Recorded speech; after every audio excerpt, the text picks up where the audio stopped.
Hello friends, today we will discuss about nucleus, their morphology, structure and functions.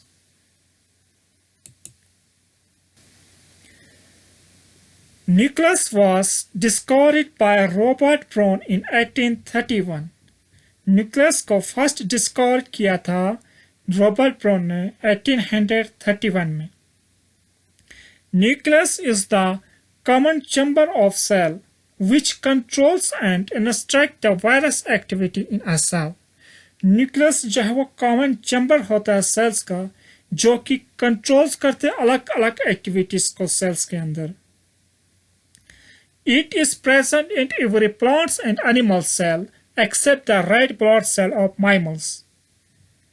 Nucleus जो है present होता है plant cells में भी और एनिमल सेल्स में भी except red blood cells of mammals. जो आरबीसीज होता है माइमल्स का उनमें एब्सेंस होता है. अगर हम बात करें ह्यूमन बींग्स के ब्लड्स के आरबीसीज का तो इनमें भी न्यूक्लियस एब्सेंट होते हैं. Their morphology.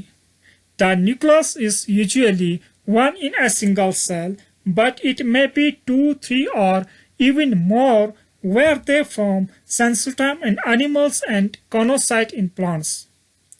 Usually एक ही सेल्स के अंदर एक ही न्यूक्लियस होते हैं, बट कुछ सेल्स के अंदर 2, 3 या 3 से भी ज्यादा न्यूक्लियस होते हैं.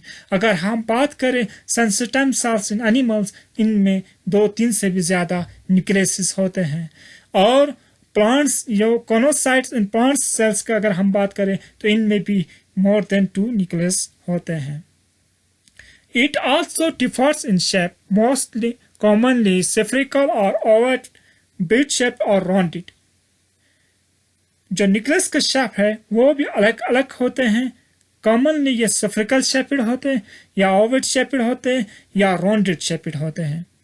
The nucleus may be small or large, depend on the state of activity of the cell. Nucleus का साइज जो है वो स्मॉल होते हैं या लार्ज होते हैं, वो डिपेंड करते हैं the state of activity of the cells के ऊपर. It generally shows direct relation to the quantity of the cytoplasms.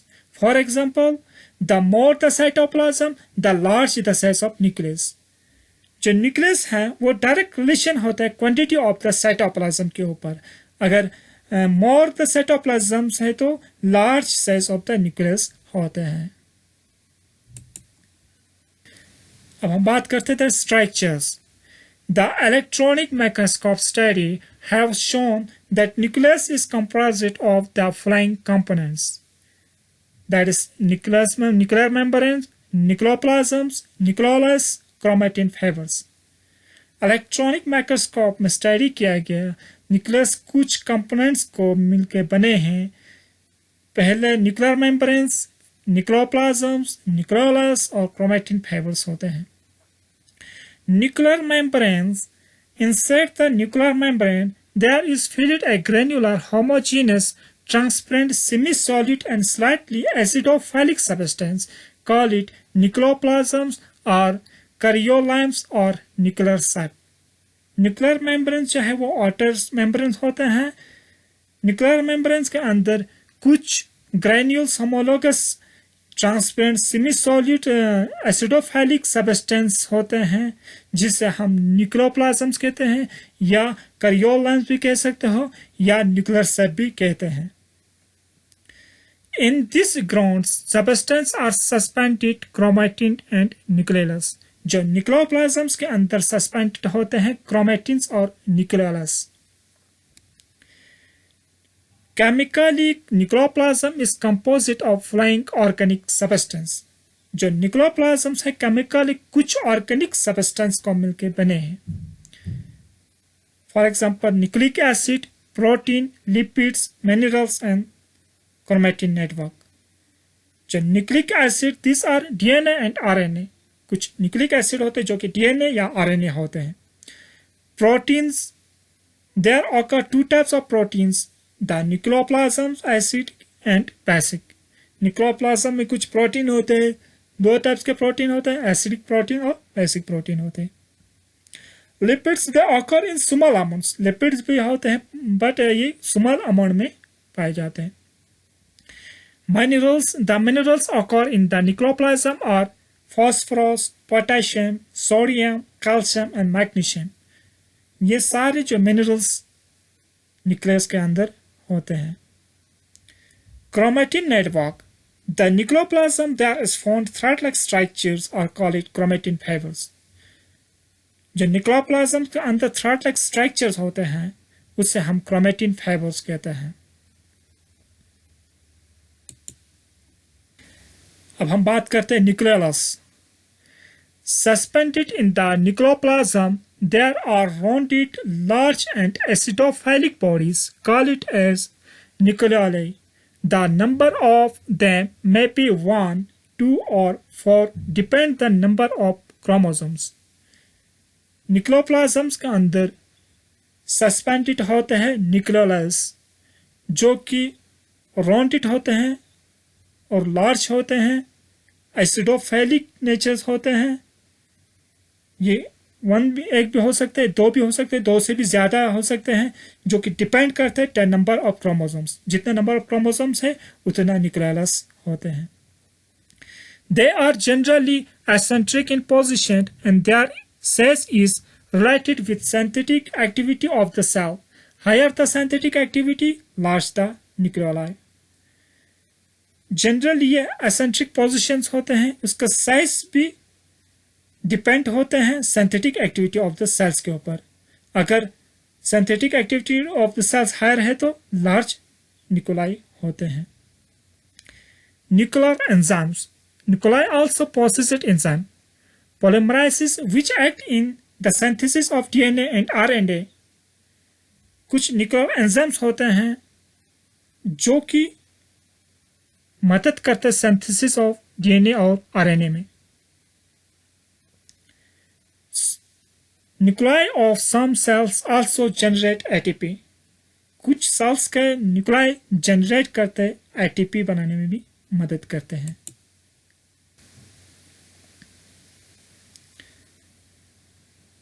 Their functions. Nucleus play the central role in the cellular reproduction. Nucleus central roles play करता है cellular reproduction में. Nucleus direct the metabolic activity of the living cells. Nucleus जो है वो direct metabolic activity में help करता है living cells के अंदर. Nucleus control the cell division as a DNA which is capable of the self duplications. Nucleus जो है वो कंट्रोल करता है सेल डिवीजन के वक्त जो डीएनए कैपेबल्स होते हैं सेल्फ डुप्लीकेशन में. Nucleus take part in transmission of hereditary trait from one generation to another generations due to their contained chromosomes. जो न्यूक्लियस के अंदर क्रोमोसोम्स होते हैं जो कि हेरिडिटी को ट्रांसमिट करते हैं one generation to another generations में. Genes found in the chromosomes of nucleus are responsible for the transmission of information from parents to offspring.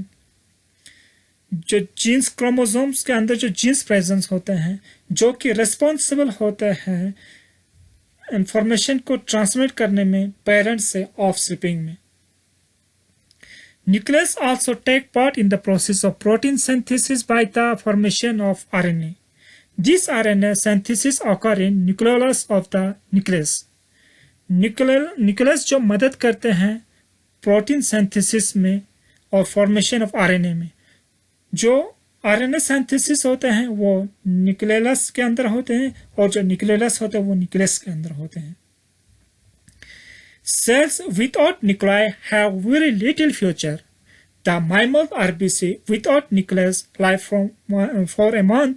It is very limited in its metabolic activities.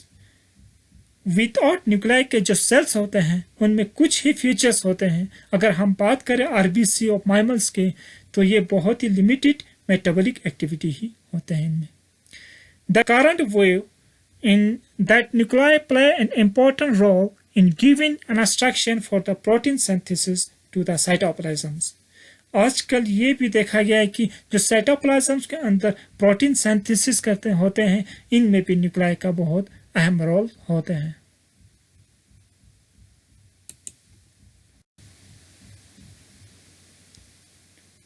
यहाँ पर nucleus का typical interface diagrams आपको दिए गए हैं। जो सबसे जो आउटर मेम्ब्रेन है दैट इज नॉन, उसे हम आउटर न्यूक्लियर मेम्ब्रेन्स कहते हैं। और इसके बाद जो इनर न्यूक्लियर मेम्ब्रेन्स होते हैं, the between outer nuclear membrane and inner nuclear membrane also known as pre nuclear space. जो आउटर न्यूक्लियर मेम्ब्रेन्स और इनर न्यूक्लियर मेम्ब्रेन्स के बीच के स्पेस होते हैं उसे हम प्री न्यूक्लियर स्पेस कहते हैं।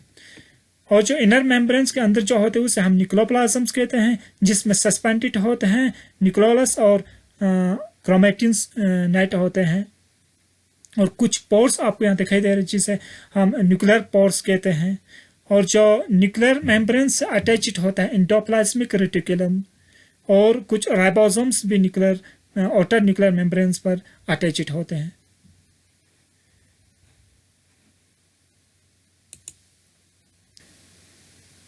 Thanks for watching this video. Please hit like this video and don't forget to subscribe my channels.